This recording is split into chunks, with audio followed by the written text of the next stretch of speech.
Bertemu kembali dengan saya, Gestia Ramastia, pengajar program studi seni musik Fakultas Bahasa dan Seni Universitas Kristen Satya Wacana. Pada sesi kedua, saya masih berkaitan dengan mengabah, teknik mengabah. Saya akan membahas tentang postur dalam mengabah, posisi lengan dan tangan, memberi pukulan persiapan, dan penutup. Beberapa hal mendasar yang perlu diperhatikan dalam mengabah. Yang pertama adalah postur. Seperti halnya bernyanyi yang menuntut posisi berdiri atau duduk yang baik, demikian halnya dengan mengabah. Seorang pengabah dituntut untuk mampu menemukan dan memperagakan posisi berdiri yang baik di hadapan anggotanya. Sikap berdiri yang terkesan seenaknya secara tidak langsung akan berpengaruh terhadap produksi suara yang dihasilkan oleh anggota paduan suara yang dipimpinnya. Hal ini dapat dipahami mengingat bahwa sikap dan perilaku seorang pengabah menjadi panutan atau cermin bagi anggota paduan suaranya. Berkaitan dengan posisi berdiri yang baik, seorang pengabah dapat berdiri tegak dan bebas dengan bertumpu pada kedua kaki, sementara kedua lutut tidak bertemu dan berjarak. Kedua kaki bisa diletakkan sejajar atau dengan salah satu kaki berada di depan. Untuk mengetahui apakah posisi tubuh bagian atas dalam keadaan rileks atau tegang, maka seorang pengabah dapat mengayunkan kedua lengan ke depan dan ke belakang.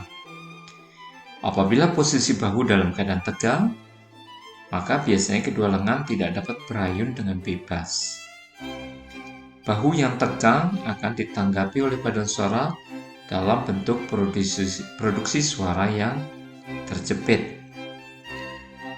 Selain memperhatikan postur berdiri yang baik, gerakan-gerakan tubuh yang berlebihan seperti gerakan mengayun ke kiri dan ke kanan, ke muka dan ke belakang, atau sikap tubuh yang terlalu condong ke muka atau ke belakang, justru dapat mengacaukan komunikasi.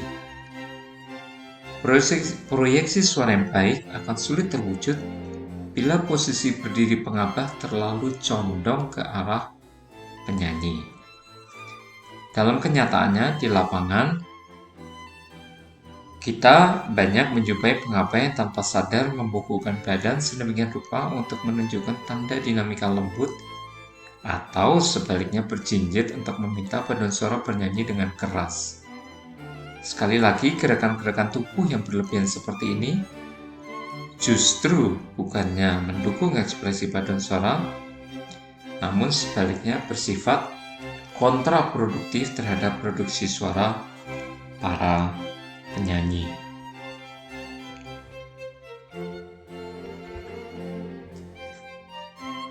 Yang kedua adalah posisi lengan. Secara umum, posisi tangan diletakkan di bagian depan tubuh kita atau tubuh pengabah, sedikit di atas perut, sehingga penyanyi dapat dengan mudah melihat pukulan persiapan yang diberikan, pukulan berat, serta mimik wajah dari pengabah. Tangan tidak turut bergerak mengikuti setiap gerakan lengan. Posisi telapak tangan tertelungkup dan menghadap ke lantai. Jari-jari tangan merenggang dan membentuk kurva. Gerakan pergelangan tangan yang terlalu tegang atau sebaliknya lemah tak bertenaga justru akan dapat merusak alur komunikasi dengan anggota paduan suara.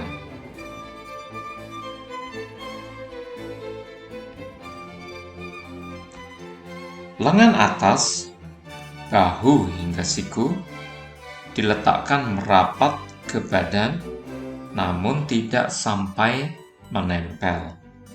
Sudut yang dibentuk antara lengan dan badan sebaiknya tidak melebihi 45 derajat sehingga lengan dapat ditarik ke muka dengan leluasa. Keuntungan yang diperoleh dari posisi dasar seperti ini Lengan atas dan tangan dapat digerakkan ke depan badan dan sekaligus mengurangi pergerakan siku.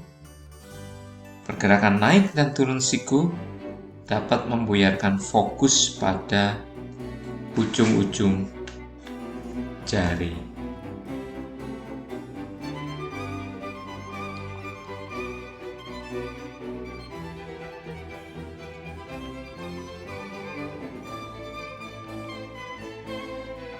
Secara umum, dalam teknik mengabah, tangan kanan bertugas untuk mengabah tanda sukat suatu lagu. Pola abah suatu tanda sukat akan ditandai oleh kejelasan iktus, titik pukul, rebound, gerak pantul, serta pergerakan dari satu iktus ke iktus lainnya.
Pukulan persiapan atau yang disebut dengan preparatory beat.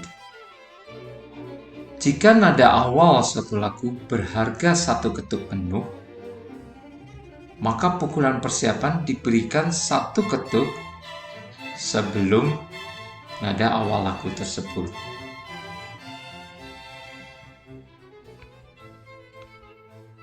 Misalnya kita lihat pada contoh lagu Rumah Kita dari karya dari Yan Antono dan Ahmad Albar.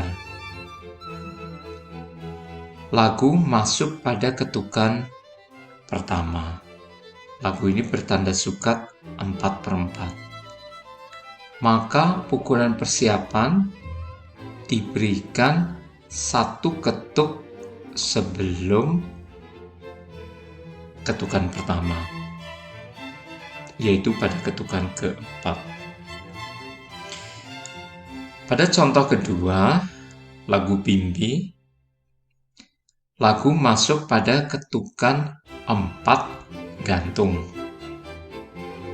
Pukulan persiapan diberikan juga pada ketukan tersebut, yaitu ketukan keempat. Kemudian lagu masuk pada ketukan gantung. Jadi kalau lagu jatuh pada ketukan berat atau yang disebut dengan downbeat, maka pukulan persiapan diberikan satu ketuk sebelumnya.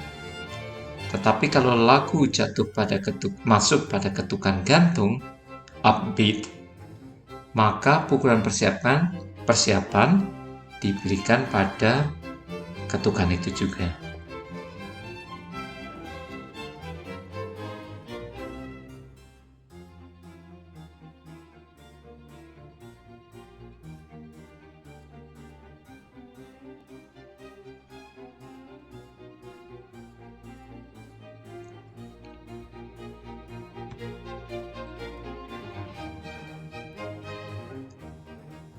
Pukulan penutup atau cut-off biasanya bisa menggunakan pergelangan tangan atau yang disebut dengan klik, atau seolah-olah kita menggambar ekor babi atau lazim disebut dengan pigtail.